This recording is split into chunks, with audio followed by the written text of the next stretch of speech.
Bueno, seguimos en Casa de las Ideas. El desarrollo del conflicto por el agua del Novillo al sur del estado es el tema que hoy nos ocupa. Quien licitó la obra, que es el Fondo de Operación de Obras Sonora Sí, es parte dentro del juicio de amparo. Él conoce. Cuando él firmó el contrato de obra, firmó también un convenio privado, muy curioso. Porque en ese convenio privado les dijo, oye, si pierdo los amparos y las suspensiones, si no me dan el manifiesto de impacto ambiental, en fin, 4 o 5 cosas, pues yo voy a suspender la obra y no tengo ninguna responsabilidad.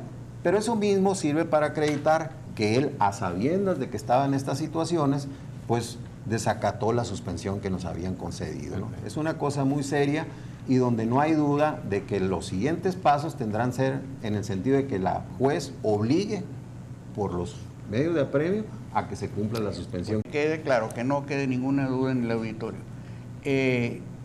Hay desacato, el desacato es un asunto penal, es independiente del resto de los... Ya no hay marcha atrás, es algo cosa juzgada. Y hoy tenemos también como invitado a otra estrella del movimiento, a Abraham Montijo.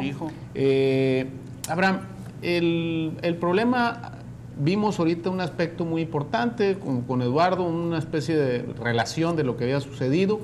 Continuamos con Ricardo y el asunto legal. Y me gustaría que habláramos sobre los aspectos sociales y lo que ustedes, desde tu punto de vista, mencionas como represión o como medidas coercitivas o ese tipo de actitudes que ustedes como movimiento han sentido en relación a las autoridades. El movimiento ciudadano, cuando se crea y cuando nace, precisamente en Ciudad Obregón, ante el acueducto, la intención del gobierno del estado de construir el acueducto Independencia, empezamos nosotros a notar una cierta manera de frenar el crecimiento de ese movimiento por parte de las autoridades, ¿no? Cuando hacemos una convocatoria, tal es el caso ahora con el informe de la autoridad municipal en Cajeme, hicimos la convocatoria un día antes, ¿verdad? Precisamente para evitar que sea un tumulto de gente la que acuda a la manifestación, tratando de controlar nosotros, que las cosas no se salgan de control. Queremos seguir siendo manifestaciones pacíficas, ¿sí? Y controladas y organizadas. El movimiento sigue siendo un movimiento pacífico. Sigue siendo totalmente pacífico. A pesar de lo que haya sucedido. Pues. A pesar de lo que ha sucedido, nosotros siempre lo hemos manejado y lo hemos dejado muy en claro que es pacífico. En esa manifestación que ustedes manejaron en forma controlada, aparte de la represión que me llegaron en forma de video, las imágenes no mienten, la forma como se establecieron 4 vallas consecutivas con policías, lo que me preocupa mucho a mí es que los policías han estado armados para enfrentar un contingente de gente pacífica, desarmada, mujeres, ancianos de todas las edades. Eso nos da una idea del tipo de actitud de prepotencia y de autoritarismo cuando lo único que la gente quiere es expresarse. Aquí, en cualquier parte del país, tenemos libertad de expresarnos. Que la primer valla, que quedaba prácticamente a 150, 200 metros de distancia del recinto declarado oficial para el informe, la primer valla de policías, estos iban armados, ¿no? Entonces era sumamente peligroso en el sentido de que se puede dar ese tipo de accidentes, que pueden ocurrir, ¿no? Entre comillas, pues muchas veces, ¿no? Dicen. La autoridad de Cajeme, en este caso el presidente municipal, ¿han tenido ustedes reuniones con él en este sentido? ¿O él se ha comprometido a ser parte de la voz inconforme o no es así? No, él desde un principio marcó la distancia de ustedes. Marcó distancia con la ciudadanía de Cajeme, ¿no? ¿Ustedes se sienten traicionados por la autoridad municipal? Por supuesto, ¿sí? Por supuesto, estamos solos, no nos quiso acompañar en esta lucha, ¿no? Contrasta su actitud hacia la ciudadanía de Obregón con la que han tenido otros panistas connotados, ¿verdad?, que ocupan puestos importantes o han ocupado diferentes niveles de autoridad. No voy a mencionar nombres no vaya a ser que los expulsen, porque pues ahora la expulsión está al orden del día ahí, ¿no? Pero esos son hechos, ahí está cómo se comportan unas personas y eso es lo que hay que analizar, las actitudes, más que los trasfondos y cómo se está comportando cada quien en este asunto. Ya no nada más a mi juicio, un enfrentamiento de un gobierno estatal con un poder federal, que es el judicial.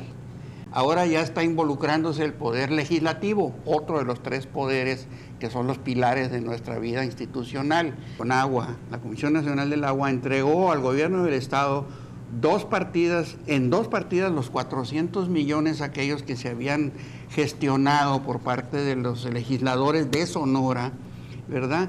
Y que estaban condicionados a una serie de requisitos, pero ya son 2 poderes federales los que están interviniendo en esto. No solo se está dando un problema a nivel federal, sino que también a nivel estatal ya hay algún planteamiento. A nivel federal, ¿qué pasó? El presupuesto de egresos de la Federación de 2010 autorizó 400 millones de pesos para el gobierno del estado para el proyecto del Acueducto de Independencia. Bueno, pero lo condicionó en un artículo transitorio a que se cumplieran con una serie de requisitos. Nuestro punto de vista es de que si hay suspensión del acto reclamado que impedía que se fallara el proceso de licitación y obviamente que se adjudicaran los contratos y se ejecutara la obra, y que se ejerciera. ¿Cómo es posible que estén ejerciendo los recursos para hacer una obra que legalmente no se puede hacer, ¿no? Obvio. Entonces, ese es un tema.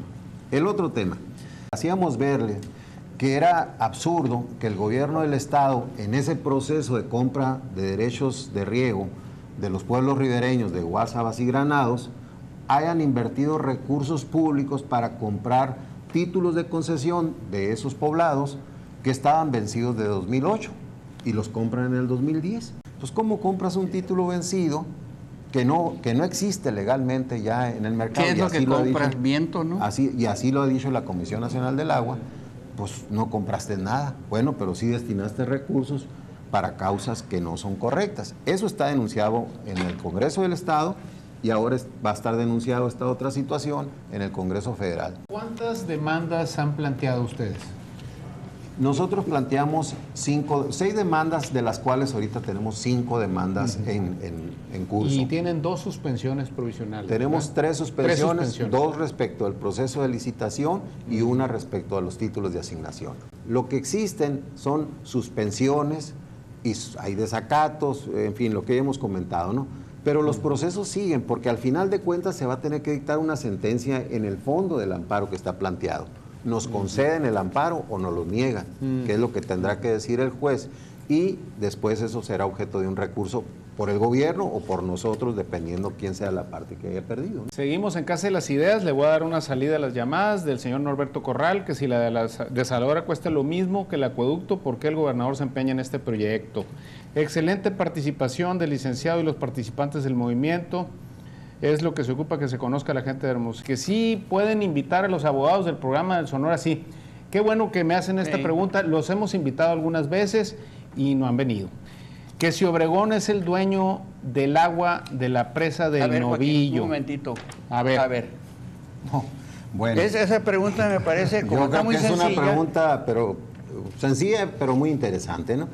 Los productores del sur de Sonora, que están unidos en el distrito de riego número 41, tienen títulos de concesión y además están amparados en decretos de veda. Pues yo quiero insistir mucho en la figura de los decretos de veda, porque eso nos permite establecer que todo el agua que corre por la cuenca del río Yaqui está amparado en los decretos de veda. Y eso quiere decir también que tiene un uso determinado por el Ejecutivo Federal. Desde el principio que se plantearon las acciones, ha habido una serie de presiones para que los representantes legales de los módulos de riego se desistan de las demandas. Ha habido presiones por todos lados. Después entraron en una etapa donde ya no solo fue la presión hacia los productores o a los representantes de los productores, sino que también a los mismos empleados y funcionarios de los juzgados de distrito involucrados en estos asuntos, ¿no? Pero recientemente se publicó una nota en el Universal, e incluso como se involucra mi nombre ahí, yo les quiero comentar que en el juzgado se recibió una carta anónima en el juzgado octavo de distrito de Ciudad Obregón, en la que se le hacían una serie de amenazas a la juez octavo de distrito y a su familia. unas amenazas impresionantes. La titular del juzgado octavo, hizo alguna denuncia de eso Mire, o no se sabe. Yo no sé, porque ella no lo ha comentado directamente, pero sí tuvimos información, por una parte, porque esto se recibió normalmente por la oficialía de partes, de manera que el documento ese pues llegó a ser comentado por otras. Pues. Sí existe. Con un hecho que puede ser muy significativo, que ese sí pues yo lo confirmé, de que a la juez le mandó el Consejo de la Judicatura un carro blindado, agentes de seguridad, pues que yo no me lo puedo explicar más que en el contexto de que sí está recibiendo amenazas. El trasfondo más serio y más crucial de todo este asunto se refiere a la paulatina pérdida del Estado de Derecho que está ocurriendo en Sonora. Hay que decirlo con todas sus letras, pérdida del Estado de Derecho porque se desacatan órdenes judiciales, porque se desobedece la ley, porque se ejerce el autoritarismo y la prepotencia. Todo esto tiene consecuencias infinitamente más graves que la ausencia de agua, que la escasez de agua, que si se la traen de aquí para allá. Esto tiene el fondo más peligroso para una sociedad que desea vivir en paz y tranquilidad. Yo creo que cuando nosotros como individuos decidimos organizarnos y formar un Estado civilizado, es precisamente para crear una estructura arriba de todos los hombres que nos ayude a que podamos actuar pues por los canales que la misma sociedad va fijando. Y esto nos permite considerar que dentro de la estructura del Estado va a haber equilibrio, de tal manera que los poderes no puedan ser unos más fuertes que los otros, sino que todos de alguna forma se complementen. Pero también llega un momento en que la autoridad empieza a ejecutar actos que de alguna forma van a violentar los derechos de los particulares, y esos derechos violentados, que muchas veces se traducen en violación de las garantías individuales, el Estado lo dota a uno de algunos mecanismos para que pueda nivelar. ¿Por qué? Porque si el Estado me ataca a mí, pues ¿cómo me voy a defender como pobre ciudadano? Bueno, un elemento que da el Estado para que el ciudadano se defienda es el juicio de amparo. Y dentro del juicio de amparo hay una figura que es la suspensión del acto reclamado, que permite decir, mira, no ejecutes los actos que estás haciendo hasta que se resuelva el amparo para ver si tiene razón el particular, porque lo está nivelando, pues. Así es. El particular no puede pelear contra el Estado, lo tiene que hacer a través de esas figuras jurídicas. Cuando ese equilibrio se rompe, como se está rompiendo en Sonora, el gobierno del Estado está juzgando que si el juez tiene razón en suspender que la si es obra, inmoral, que si está pegado a derecho lo que está haciendo, que si corrupta, son válidos los actos que hicieron. Bueno, pero ¿por qué el Ejecutivo se va a poner a juzgar a un poder del Poder Judicial de que si está correcto? Él tiene que obedecer la suspensión. Ese es el fondo, y si no lo hace, el problema está en que se está resquebrajando el Estado de Derecho, y esto sí es muy serio. Yo creo que... ¿Cómo es posible que aquí en la cuenca del río Sonora se esté privilegiando la actividad ganadera, la actividad agrícola, la actividad industrial y hasta después la actividad relacionada con el consumo humano? Pues, el agua para consumo humano. La prioridad que se ha querido establecer para traerse agua del Novillo es que la necesitan para el consumo humano, sí, pero tan humanos son los que viven en el Valle del Yaqui como los que viven aquí. Entonces, ¿por qué aquí no ponen restricciones a la actividad ganadero? Ahí creo que salieron, no sé, 13,000 represos en la cuenca del río Sonora. Que van mermando, por supuesto. Pues obviamente nunca van a dejar que el agua llegue a la presa Abelardo L. Rodríguez. Hay una explotación indiscriminada en la costa de Hermosillo. Y hay usos industriales donde ahí no hay tandeo, no hay nada. Pues entonces, ¿por qué el agua se va a traer de una cuenca para crear tal vez un desequilibrio allá cuando aquí tienen soluciones? Como les decía, para mí es muy lamentable que todas estas acciones que se están ejecutando ahorita apuntan hacia una violación del Estado de Derecho. Yo creo que es un problema de agua que ya tiene su planteamiento jurídico, pero ahorita lo que más preocupa es la violación a las instituciones. Pues no es posible que estén actuando las autoridades como lo están haciendo, como si fueran unos delincuentes. Ok, bueno, pues muchas gracias, nos despedimos. Este fue un programa más de Casa de las Ideas, esperamos tenerlos próximamente. Gracias.